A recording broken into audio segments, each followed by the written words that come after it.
what we find is that people switch tasks, they change segments very quickly. And we found on average, the median length of any one thing they do is just 19 seconds. There are good and bad parts of this. I think the first thing to say is that it's very powerful. And powerful is different from good or bad. It's fire, and you can use the fire to cook or to destroy. So we need to be very careful about this. You could imagine that if I have on virtual reality goggles, I will be so engaged that I'll forget to switch, that I just won't want to leave it.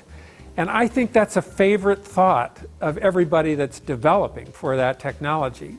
But you might keep the goggles on a little bit longer, but I think the interest in coming and going will still be there. So one of my colleagues who studies these virtual reality experiences, Jeremy Bailenson at Stanford, he's one of the leading scholars in this area.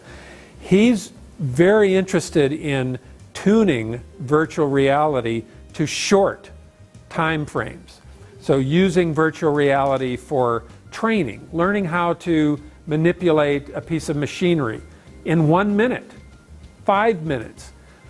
Playing a game in virtual reality for 3 hours, there are some adolescent boys who will like that, but I think that will be too much for a lot of people. They're going to want the autonomy to come and go.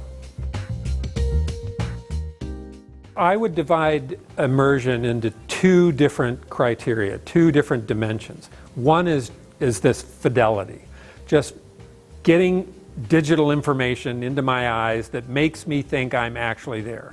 So 4K is better than 2K, is better than old 500 lines of television. All of those are increments, better sound, better fidelity. But interactivity is the second dimension. And I think I am involved in a real interaction, even if I'm interacting with media, if there is turn taking back and forth. If I say something to the media, maybe it's just with my mouse or with my voice, and it does something different as a result of my input, I had some control over what was going on, and then it has some control, just like human-human interaction. The best gift you could give me in a conversation is to say something that indicates you understood me. So we're truly interacting. We say there is contingency. So more interaction and more contingency in the interaction absolutely creates more reality. Facial motion capture.